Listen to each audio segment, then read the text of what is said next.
She was one of the first in Canada to experiment with food blogging, and now she's published her own cookbook.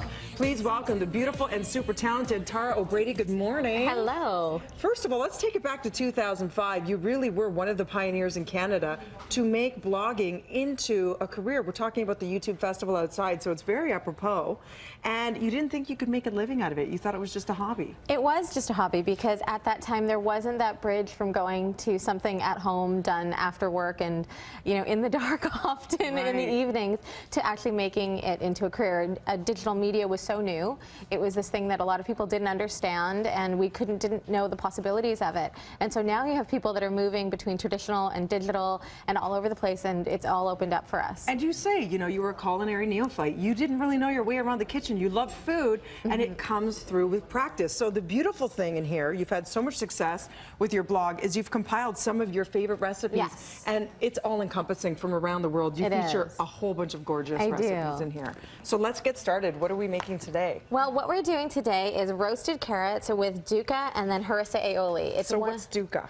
Dukkha is an Egyptian spice blend, and the thing I love about this dish is it sounds really impressive for dinner guests, but it's very easy. Okay. It's deceptively easy. So what we're going to start out with is the dukkha, and that's just toasting off coriander seed, sesame seeds, cumin, and usually hazelnuts, but we heard that you have an allergy to hazelnuts, so we've left them off today. So once these are just toasted off in a dry pan, once you smell them and they have a little bit of color, you know they're done. Low heat? Low heat, because they will, yeah, not even. It's basically once you have the oils going and you'll start smelling them. All you do is we have a lovely mortar and pestle here today. Beautiful. But if you don't have one, you can put them into a self-sealing bag and then just give it a couple whacks with a rolling pin. So you don't need any special equipment. You grind this up, and that's basically your dukkha.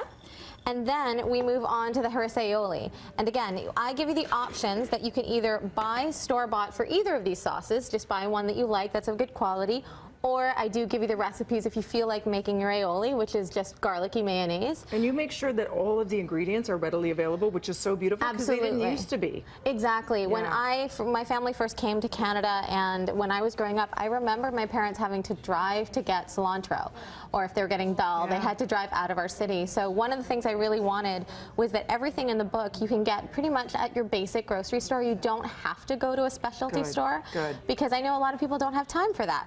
So what's in this one? Sorry. This is the harissa, and this is a North African spice paste, and again, available for purchase, but I do have a recipe in the book if you want to take it on. It's totally easy, just simmered in the stove with chilies, coriander, cumin, a bit of fresh herbs in there, and a little bit of tomato for some sweetness. So is the base tomato? The base, it's a mix of tomatoes and chili peppers, of red chili peppers. So we're just going to spoon this into the aioli. And inside the aioli is? It's basically garlicky mayonnaise, so it is eggs and olive oil and garlic, a little bit of lemon. I know you're a mom of two. Do they eat all of this stuff? They do, and actually this is one of the ways that my kids love vegetables. My younger son prefers raw vegetables over cooked. Really? Yes, and so by putting a little bit of extra spice. That is delicious. And then the case of, with the dukkha, a little bit of something crunchy, it makes him want to eat cooked vegetables a little bit more. It tastes like candy. It's really good. There's a little bit of honey when I roast the carrots off, so they bring out the natural sweetness. And this is also delicious with beets.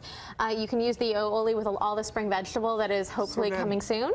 With a minute left. Okay. Talk to us about what you've prepared here. We have a walnut butter tart pie. It has sour cherries and oats in it, so it's a twist on a traditional dish made a little bit modern.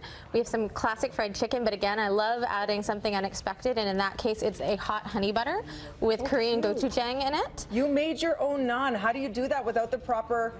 I don't have a tandoor.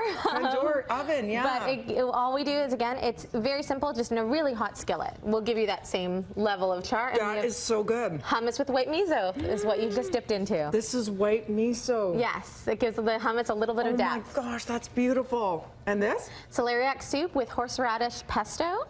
So again, it gives you, the celeriac's a little bit lighter than a potato soup, but on these mornings that are a little cool or the evenings that are cool. Beautiful. Gives you something that feels a little comforting. And like you said, it looks so impressive, but it's actually all not that hard to do. Beautiful. I don't like For more information, everybody, go to 7spoons.net. Follow Tara at Tara O'Brady. Tara. That's really okay. Breakfasttelevision.ca. It really is beautiful, and you've inspired me to perhaps step outside of my comfort zone when it comes to cooking. I'm so glad to hear that.